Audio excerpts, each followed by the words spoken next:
Greetings, gamers.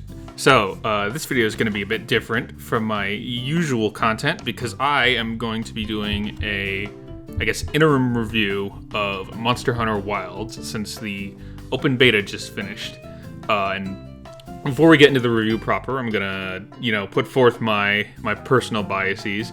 It's not like Capcom paid me to talk about it or I work on the game professionally or something like that. It's more that I have spent well over 600 hours playing Monster Hunter World and probably another couple hundred invested across the franchise. And so, even though I don't post videos about it very often, I'm very excited about this game, and I can't wait for it to come out in February. And so I felt like, if I'm going to make content about the beta, which I haven't been streaming or recording, which is my fault, I should probably do, a review. So, the TLDR of it is that it's good. I can't wait till it comes out proper. I'm going to play just as much, if not more, of Wilds than I did of Monster Hunter World. The beta, it was pretty well designed because it has the basic loop, the basic gameplay loop down, right? Like, you start in base camp and you pick a quest, or you go out and pick a monster that you want to hunt. You hunt that monster, you get its parts, and then you can go back to base camp to restock or upgrade or anything.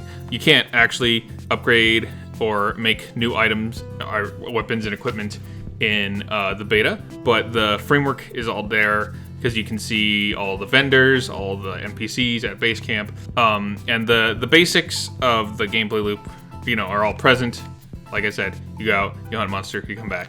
And it's very clear that either the map itself that we were playing on is going to get a lot bigger, or we're going to get multiple maps with different base camps to accommodate the areas that they have shown off in trailers and such that aren't currently in the beta. And now that the TLDR is out of the way, let's get into the brass tacks. I'm going to start with the bad stuff. So, the beige-colored elephant in the room is that, at the very least, the PC port does not look great. Granted, I have a PC that's well above the recommended specs listed on Steam, but even then, you can tell that it was not running very well. All of the background elements are all blurry and grainy, and the models are okay, but they're not, great. But Capcom has come out and said, don't worry, the actual game is already in a better spot than where the beta is currently. And historically, Capcom has not had a great track record of PC releases. So hopefully, when the actual game comes out, it'll look a lot better than what we are currently seeing on screen. So I'm not gonna dwell at that part. Although the only thing more I'll touch on for graphics is I'm not a huge fan of the Wild's Waste color scheme, because at least when I was fighting Doshagama, there were parts where he wouldn't, I'd still be able to see his outline or whatever, but his fur color would blend in with the background, and I'm not sure if that's because of some graphic setting or graphical glitch, or something to do with how the weather system in the game works, but I was not a fan of that. It's very, it's very rare for monsters in the games to just completely blend into the background. They're usually a lot more colorful. And the only monster who really does that is Chameleos, who, as of right now, is not even confirmed to be in the game. But I'll lock that into either user error on my part for not getting the graphics set up correctly, or the general bugginess of the beta. So I won't dwell on that too long. A complaint that I feel is legitimate, at least in my case, was I didn't like how the weapons felt in comparison to their counterparts in Monster Hunter World. They didn't feel like they hit as hard. And I'm not sure if that's down to a specific thing, or if it's just a combination of aspects that are different about the game combining into one. But they didn't feel quite as powerful. Maybe it was the amount of hit stop, or it was the sound effects they were using. It just didn't feel like a true charge slash was the same as like in the old games. I'm not sure. I'll probably go back and look at it in more depth, but I definitely know that they felt different, and I preferred how it was done in World as opposed to Wilds. With that out of the way, let's talk about the good stuff. The good stuff. So obviously, the good stuff is that despite all the changes in the big environment and all the different monsters in the color scheme and the graphical issues, it's still Monster Hunter at its very core. So if you didn't enjoy Monster Hunter World or Monster Hunter, especially World, that's the closest in the game's history that you can make. If you didn't like Monster Hunter World, you're probably not gonna like Monster Hunter Wilds, because it's just more of the same but with less loading screens. That's the best way I can describe it. Yeah, so it's still Monster Hunter. It's fun. It cuts out a lot of the stuff. Like there is a general hub, but instead of being forced into a loading screen when you start a quest, you can just leave, or the quest starts and you're at the entrance of the base camp and you can ride out, or the quest starts and you're at the camp closest to where the monster is on the live map already. It's a very easy loop. You can start quests in one of two ways. You either go out, you don't even have to fully fight a monster. It's a damage threshold. You inflict enough damage on a monster and a quest will automatically start, or you will be at the hub and you go to the quest board and you set up a quest there, or even if you're out in the field, you can talk to your handler and get a quest set up that way. And people can look at the post board and join your quest mid-hunt. Yeah, I think it's a very well done system, and I can't wait to see how it is fully played out in the main game. Next thing, I very much like all of the new moves and abilities they added to weapons, particularly focus mode, which is the main change to combat. In Rise, you had the werebugs, and in World, it was just, more Monster Hunter goodness, but you also have the Clutch Claw and the Slinger. The Slinger still sticks around. The Clutch Claw isn't here anymore. But I think Focus Mode is neat because it gives you more control over where you're hitting the monster. In the old games, you kind of just had to point yourself at the monster and hope that they... you were able to line up the hit correctly. And this was really hard with certain weapons like Greatsword, where you had to sit still for a bit and charge, or Charge Blade when you were trying to land the big hit. But now with Focus Mode, you can, adjust your aim. And it's not even just the little twists and turns you can do when you're charging Greatsword in the old games, right? You can full on do a whole 180 spin using Focus Mode, and you can even do it mid-swing. So if you decide to commit to a big attack and the monster moves and readjust itself so that it wouldn't it's still within range but it wouldn't be hit by the attack, you can use Focus Mode to re-aim. And since we're talking about Focus Mode, we got to talk about the other core part of the system, which is wounds. I'm not super knowledgeable about how wounds function. I do know that it's just attacking a certain area over and over again repeatedly. It did seem like faster weapons like longsword, dual blades, and bow were able to apply wounds a lot more easily than the heavy hitter big weapons, at least in my experience. Maybe there's some hidden mechanic that they didn't explain in the tutorials, but so it seems like the general purpose around wounds, aside from just being a way to do a cool special finisher and inflict massive damage, is to encourage teamwork among the hunters. The fast weapons like dual blades will inflict a wound, and then a big weapon like Greatsword or Charge Blade will come in and destroy the wound and inflict massive damage. And I think that's a good adjustment to help encourage teammates. I'm sure the tutorial for how to properly inflict wounds will probably be more fleshed out in the main game, but for me it just didn't seem very obvious how wounds worked in general. Another thing I liked about the combat was the addition of guard points and adept dodges to specific weapons, which if you've played Monster Hunter Generations will probably seem more familiar. So for pretty much every weapon, they have given them a move or a series of moves where if you time it right, you can do like a parry or a special dodge, similar to the way the adept style worked in Monster Hunter Generations. Basically, if you time a block right, you get like a free big finisher, or if you dodge at the correct time, you're able to, immediately follow up with an attack without taking damage. It's a very cool system, and I feel like the skill ceiling is a lot better. Is a lot bigger than the adept style, because in adept style you just dodge or you just like press block at the general timing. In this game there is a timing element to it, and you can only get the dodges for during certain moves. I know that the guard works all the time with pretty much every weapon, but the big issue is once you do like the perfect guard, you're kind of committed to doing the follow-up attack. If you try to block again or you try to sheath, you're kind of just standing there uselessly. So you gotta, if you want to do like the parry or the special block, you have to do it when you know that the monster is going to be like done with its attack sequence.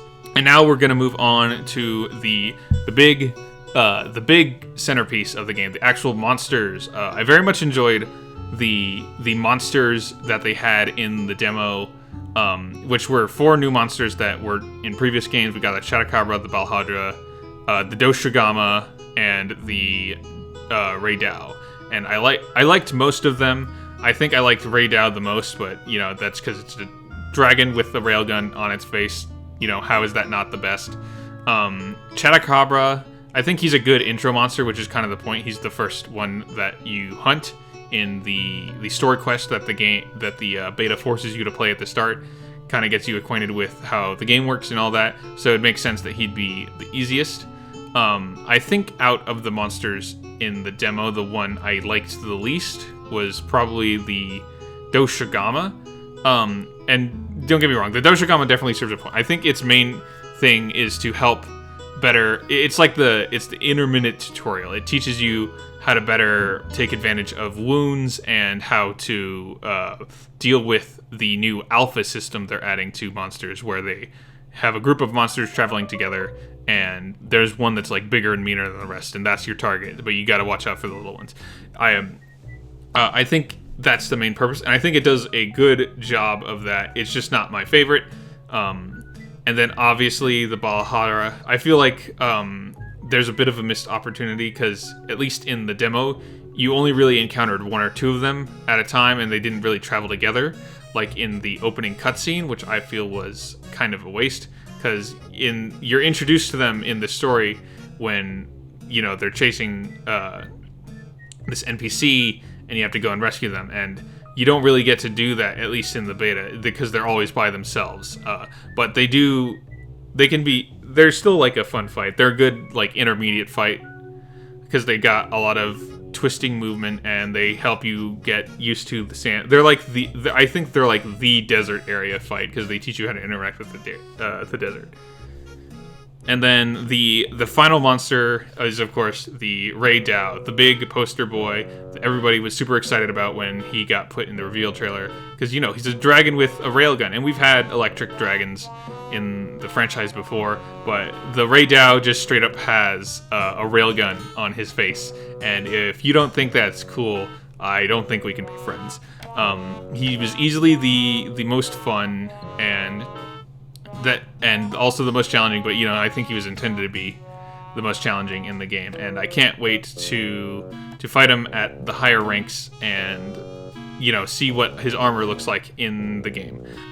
So I think the last stuff that I'm going to cover is just miscellaneous things that I thought were interesting, or a weird choice that they made.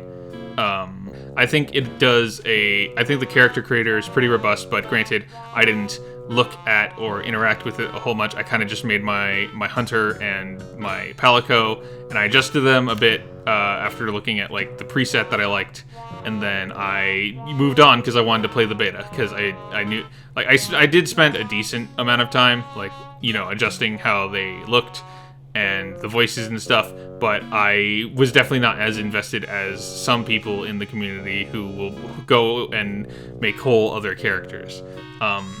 But I think it does a very good job of giving you freedom and expression to make the kind of character that you want. And then the other thing that I thought was interesting was the 100-player lobbies. And there was some concern talking about that, about how likely. But the 100-player lobby only really matters as far as like matchmaking with other players when you post a quest or when you're hanging out in the base camp. Because as soon as you lose base camp, you're kind of like you're in your own private session of the world. Like, I don't think you can go out and do a group expedition with your friends unless there's like a special quest that will allow you to do that. Because when you ride out and you don't have an active quest, I didn't see any other hunters or any other palicos. The only other person that was there was the NPC handler, who kind of just follows you around, so you have an easy way to access quests and stuff. And then another feature I thought was interesting but couldn't really talk about in depth was the map of the overworld. So obviously it's pretty decently sized compared to at least previous games.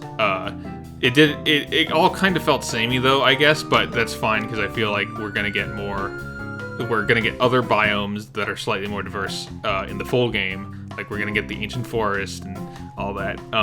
But it was mostly just like, desert plains, and then like a dry plain, and then a desert, and then there was this cool cave that I found when I was just wandering around for a bit. And then the actual map like tool is pretty neat, because in previous games you kind of just had like a layered map, or like an overtop map, and didn't really keep track of caves or anything. But in this game it's full on 3D. It'll have all the paths laid out in like a 3D plane, and you can rotate it and tilt it.